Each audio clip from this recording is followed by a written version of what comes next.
एक बुढ़िया माई थी। उसके 7 लड़के थे। 6 कमाने वाले थे और एक निकम्मा था, कमाता कुछ नहीं था। बुढ़िया माई अपनी 6 बेटों के लिए भोजन बनाती थी और उनको भोजन कराती, और उनसे जो कुछ जूठन बचती वह 7वें बेटे को देती थी। एक दिन 7वां बेटा अपनी पत्नी से बोला, देखो मेरी माँ को मुझ पर कितना प्रेम है। वह बोली, क्यों नहीं, सबका जो जूठा तुमको खिलाती है। वह बोला, ऐसा नहीं हो सकता।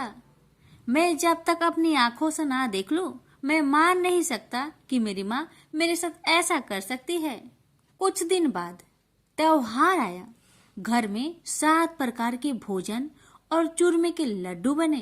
अब सबसे छोटे लड़के ने यानी कि 7वें लड़के ने अपना सिर दुखने का बहाना बनाया और पतला चादर ओढ़कर रसोई घर में सो गया, ये देखने के लिए कि मेरी माँ मुझे जूठे भोजन देती है या फिर बनाई हुई ताजी भोजन देती है। लड़का झूठ मूठ का सोने के नाटक करके रसोई घर में सोया हुआ है। वह पतले चादर के अंदर से सब कुछ देख रहा था। तभी 6 भाई भोजन करने आए। उसने देखा माँ ने उनके लिए सुंदर आसन बिछाया, नाना प्रकार की रसोई परोसी और आग्रह करके उन्हें जिमाया, और वह देखता रहा। तब 6 भाइयों ने भोजन करके उठा। तब माँ ने क्या किया कि उनकी बची हुई भोजन, जूठी भोजन थालियों में से इकट्ठा करके सभी लड्डुओं के टुकड़ों को उठाकर एक लड्डू बनाया और सभी जूठन को साफ करके बुढ़िया ने अपने सबसे छोटे लड़के को पुकारा, बेटा 6 भाई भोजन करके चले गए, अब तू ही बाकी है, उठ और खाना खा ले। तब वह बेटा कहने लगा, माँ मुझे आज भूख नहीं लगा है, मुझे भोजन नहीं करना, मैं अब जहाँ नहीं रहूंगा, मैं परदेश चला जाऊंगा। अपने बेटे की बातें सुन माँ ने कहा, बेटा तू कल जाना चाहता है ना, कल क्यों जाएगा, तुम आज ही चला जा। तब बेटा बोला, हाँ माँ मैं आज ही चला जा रहा हूँ। यह कहकर वह घर से निकल गया। चलते समय पत्नी की याद आई। वह गौशाला में उपले थाप रही थी। वहां जाकर वह बोला, हम जावे परदेश, आवेंगे कुछ काल, तुम रहियो संतोष से, धर्म अपनो पाल। पत्नी बोली, जाओ पिया आनंद से, हमरो सोच हटाए, राम भरोसे हम रहे, ईश्वर तुम्हें सहाय। 2 निशानी आपन, देख धरो में धीर, सुधी मती हमारी, बिसारियो रखियो मन गंभीर। पति बोला, मेरे पास तो कुछ नहीं, यह अंगूठी है, सुले और अपनी कुछ निशानी मुझे भी दे। पत्नी बोली, मेरे पास क्या है, यह गोबर से भरा हाथ। यह कहकर पति की पीठ पर गोबर के हाथ की थाप मार दी। अब पति चल दिया। चलते चलते दूर देश पहुंचा। वहां एक साहूकार की दुकान थी। वहां जाकर कहने लगा, भाई मुझे नौकरी पर रख लो। साहूकार को जरूरत थी तो वह बोला, रह जाओ। लड़के ने पूछा, तनख्वाह क्या दोगे? तो साहूकार ने कहा, तुम्हारा काम देखकर तब हम दाम देंगे। साहूकार की नौकरी मिली। वह सुबह 7 बजे से 10 बजे तक नौकरी करने लगा। कुछ दिनों में दुकान का सारा लेन देन, हिसाब किताब, ग्राहकों को माल बेचना, सारा काम करने लगा। साहूकार के 7-8 नौकर थे। वे सब चक्कर खाने लगे। यह तो बहुत होशियार बन गया है। सेठ ने भी काम देखा और 3 महीने में ही उसे आधे मुनाफे का हिस्सेदार बना लिया। वह कुछ वर्ष में ही नामी सेठ बन गया और मालिक सारा कारोबार उस पर छोड़कर चला गया। इधर पति की अनुपस्थिति में उसकी पत्नी को सास ससुर दुख देने लगे। सारी गृहस्थी का काम करा के उसे लकड़ी लेने जंगल में भेजते हैं। इस बीच घर के आटे से जो भूसी निकलती उसकी रोटी बनाकर रख दी जाती और उसके साथ ही फूटे नारियल की नारेली में पानी। एक दिन वह लकड़ी लेने जा रही थी। रास्ते में बहुत सी स्त्रियां संतोषी माता की व्रत करते दिखाई दी। वह लड़की खड़ी होकर कथा सुनने लगी और पूछा, बहनों, तुम किस देवता की व्रत करती हो और उसके करने से क्या फल मिलता है? यदि तुम इस व्रत का विधान मुझे समझाकर कहोगी तो मैं तुम्हारा बड़ा एहसान मानूंगी। तब उनमें से एक स्त्री बोली, सुनो बहन, यह संतोषी माता का व्रत है। इसके करने से निर्धनता, दरिद्रता का नाश होता है और जो कुछ मन में कामना हो सब संतोषी माता की कृपा से पूरी होती है। तब उसने उससे व्रत की विधि पूछी। वह भक्तिनी स्त्री बोली, 1.25 आने का गुड़ चना लेना, इच्छा हो तो 5.25 आने का लेना, या फिर 1.25 रुपए का भी सहूलियत के अनुसार लाना। बिना परेशानी और श्रद्धा व प्रेम से जितना भी बन पड़े सवाया लेना। प्रत्येक शुक्रवार को निराहार रहकर कथा सुनना। इसके बीच कर्म टूटे नहीं, लगातार नियम पालन करते रहना। सुनने वाला कोई न मिले तो घी का दीपक जला उसके आगे या जल के पात्र के सामने रखकर कथा कहना। जब कार्य सिद्ध न हो नियम का पालन करना और कार्य सिद्ध हो जाने पर व्रत का उद्यापन करना। 3 मास में माता फल पूरा करती है। यदि किसी के ग्रह खोटे भी हो तो भी माता वर्ष भर में कार्य सिद्ध करती है। फल सिद्ध होने पर उद्यापन कर लेना चाहिए, बीच में नहीं। उद्यापन में 2.5 सेर आटे का खाजा तथा इसी परिमाण में खीर तथा चने का साग करना। 8 लड़कों को भोजन कराना। जहाँ तक मिले देवर, जेठ, भाई बंधु के हो, न मिले तो रिश्तेदारों और पास पड़ोसियों को बुलाना। उन्हें भोजन करा, यथाशक्ति दक्षिणा दे। माता का नियम पूरा करना। उस दिन घर में खटाई न खाना। यह सुन बुढ़िया माई के लड़के की बहू चल दी।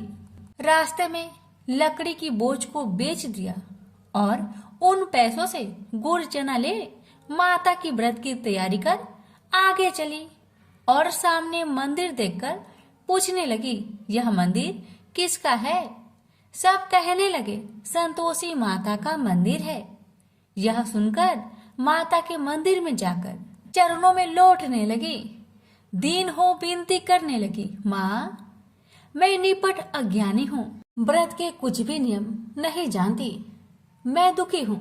हे माँ, जगत जननी, मेरा दुख दूर कर, मैं तेरी शरण में आई हूँ। माता को दया आई। एक शुक्रवार बीता कि दूसरे को उसके पति का पत्र आया और तीसरे शुक्रवार को उसका भेजा हुआ पैसा आ पहुंचा। यह देख जेठ जेठानी मुंह सिडोकने लगी। लड़के ताने देने लगे। काकी के पास पत्र आने लगे, रुपया आने लगा। अब तो काकी की खातिर बढ़ेगी। बेचारी सरलता से कहती, भैया कागज आवे रुपया आवे, हम सब के लिए अच्छा है। ऐसा कहकर आंखों में आंसू भरकर संतोषी माता के मंदिर में आ मातेश्वरी के चरण में गिरकर रोने लगी। माँ, मैंने तुमसे पैसा कब मांगा है माँ? मुझे पैसे से क्या काम है माँ? मुझे तो अपने सुहाग से काम है।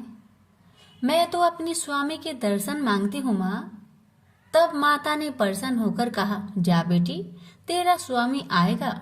यह सुनकर खुशी से बावली होकर घर जा पहुंची, अपना काम काज करने लगी।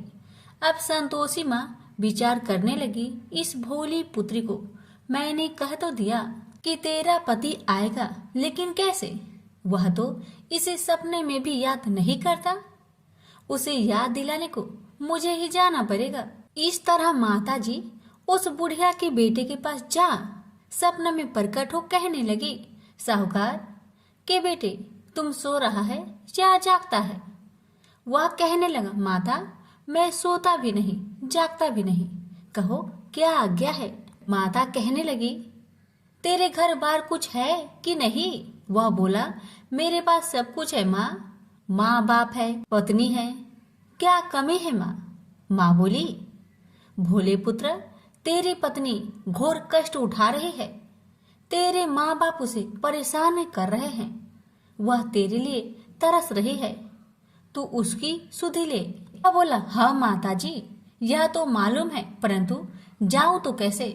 परदेश की बात है, लेन देन का कोई हिसाब नहीं है, कोई जाने का रास्ता भी नहीं आता, कैसे चला जाऊं? माँ कहने लगी, मेरी बात मान, सवेरे नहा धोकर संतोषी माता का नाम ले, घी का दीपक जला, दंडवत कर दुकान पर बैठ, देखते देखते तेरा सारा लेन देन चुक जाएगा, जमा का माल बिक जाएगा, साज होते होते धन का भारी ढेर लग जाएगा। माता की बात मानकर वह नहा धोकर संतोषी माता को दंडवत घी का दीपक जला। थोड़ी देर में देने वाले रुपए लाने लगे, लेने वाले हिसाब लेने लगे। कोठे में भरे सामान की खरीदारी नगद दाम में दे सौदा करने लगे। शाम तक धन का भारी ढेर लग गया।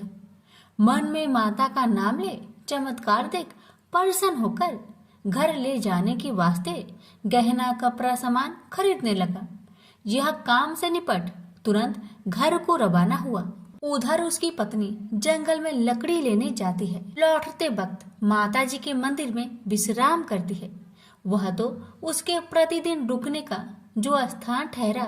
धूल उड़ती देख वह माता से पूछती है, हे माता, यह धूल कैसे उड़ रही है? माता कहती है, हे पुत्री, तेरा पति आ रहा है, अब तू ऐसा कर, लकड़ियों के 3 बोझ बना ले, एक नदी के किनारे रख और दूसरा मेरे मंदिर पर, वह तीसरा अपने सिर पर।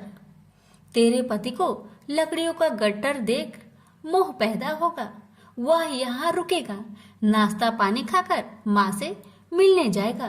तब तू लकड़ियों का बोझ उठाकर जाना और चौक में गट्टर डालकर जोर से आवाज देकर कहना, लो सासू जी, लकड़ियों का गट्टर लो, भूसी की रोटी दो, नारियल की खोपरे में पानी दो, आज मेहमान कौन आया है?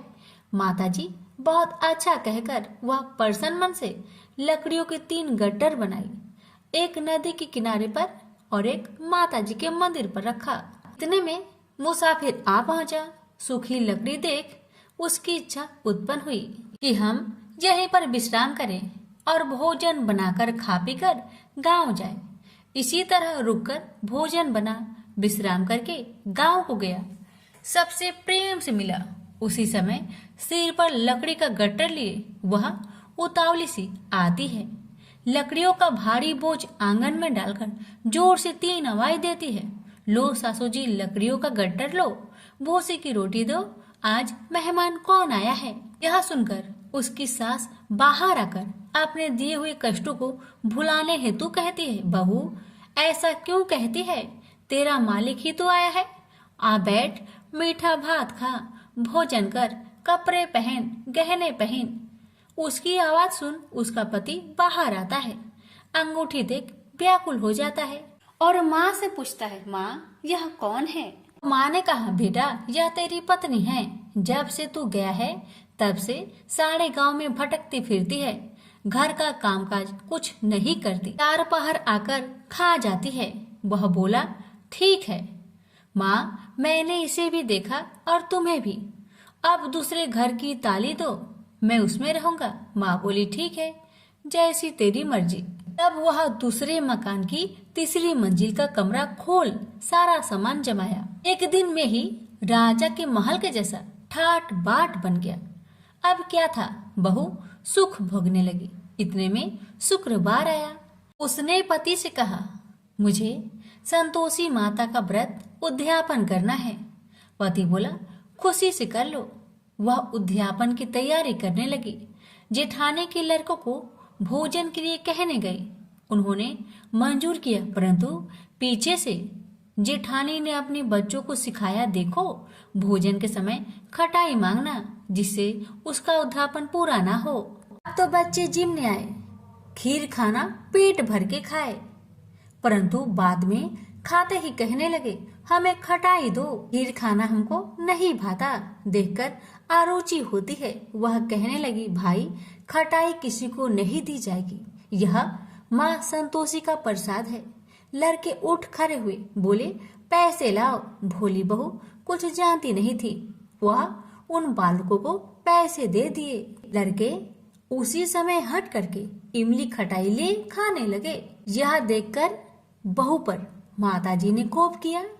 राजा के दूत उसके पति को पकड़कर ले गए। जेठ जेठानी मन माने वचन कहने लगे, लूट लूट कर धन इकट्ठा कर लाया है, अब सब मालूम पड़ जाएगा जब जेल की मार खाएगा। बहू से यह सहन नहीं हुआ। रोती हुई बहू माता जी के मंदिर गई। कहने लगी, हे माता, तुमने क्या किया? हंसाकर अब भक्तों को रुलाने लगी। माता बोली, बेटी, तूने उद्यापन करके मेरा व्रत भंग किया है। वह कहने लगी, माता, मैंने कुछ अपराध किया है क्या? मैंने तो भूल से लड़कों को पैसे दे दिए थे, मुझे क्षमा करो, मैं फिर तुम्हारा उद्यापन करूंगी। माँ बोली, अब भूल मत करना। माँ कहती है, अब भूल नहीं होगी, अब बतलाओ वो कैसे आएंगे? माँ बोली, जा पुत्री, तेरा पति तुझे रास्ते में आता मिलेगा। वह निकली, राह में पति आता मिला। वही पूछी, कहाँ गए थे? वह कहने लगा, इतना धन जो जमाया है उसका टैक्स राजा ने मांगा था, वह भरने गया था। वह प्रसन्न हो बोली, भला हुआ, अब घर को चलो। कुछ दिन बाद फिर शुक्रवार आया। फिर वह बोली, मुझे माता का उद्यापन करना है। पति ने कहा, करो। पत्नी फिर जेठ के लड़कों को भोजन को कहने गई। ठानी ने एक दो बातें सुनाई। सब लड़कों को सिखाने लगी, तुम सब लोग पहले ही खटाई मांगना। लड़के भोजन से पहले कहने लगे, हमें खीर नहीं खाना, हमारा जी बिगड़ता है, कुछ खटाई खाने को दो। वह बोली, खटाई किसी को नहीं मिलेगा, आना हो तो आओ। वह ब्राह्मण के लड़के को लाकर भोजन कराने लगी। यथाशक्ति दक्षिणा की जगह एक एक फल उन्हें दिया। संतोषी माता प्रसन्न हुई। माता की कृपा होते ही 9वें मास में उसके चंद्रमा के समान सुंदर पुत्र प्राप्त हुआ। पुत्र को पाकर प्रतिदिन माताजी के मंदिर में जाने लगी। माँ ने सोचा, यह रोज आती है, आज क्यों न आए, इसके घर चलो। यह विचार कर माता ने भयानक रूप बनाया। गुड़ चने से सना मुख, ऊपर सूर्य के समान होठ, उस पर मक्खियां भीन भीन कर रही थी। दहली पर पैर रखते ही उसकी सास चिल्लाई, देखो रे देखो, कोई चुड़ैल डाकिन चली आ रही है। लड़कों, इसे भगाओ, नहीं तो किसी को खा जाएगी। लड़के भागने लगे, चिल्लाकर खिड़की बंद करने लगे। बहू रोशनदान में देख रही थी। प्रसन्नता से पगली बन चिल्लाने लगी, आज मेरी माँ मेरे घर आई है, आज मेरी माता मेरे घर आई है। वह बच्चों को दूध पीने से हटाती थी। इतने में सास का क्रोध फट पड़ा। वह बोली, क्यों उतावली हुई है? बच्चे को पटक दिया। इतने में माँ के प्रताप से लड़के ही लड़के नजर आने लगे। वह बोली, माँ, जिसका मैं व्रत करती हूँ, यह वही संतोषी माता है। सबने माता जी के चरण पकड़ लिए और विनती कर कहने लगे, हे माता, हम मूर्ख हैं, अज्ञानी हैं, तुम्हारे व्रत की विधि हम नहीं जानते। व्रत भंग कर हमने बड़ा अपराध किया है। जग माता, आप हमारा अपराध क्षमा करो। इस प्रकार माता प्रसन्न हुई। बहू को प्रसन्न हो जैसा फल दिया, वैसा माता सबको दे। जो पढ़े उसका मनोरथ पूर्ण हो, जो सुने उसका भी मनोरथ पूर्ण हो। प्रेम से बोलिए, संतोषी माता की जय।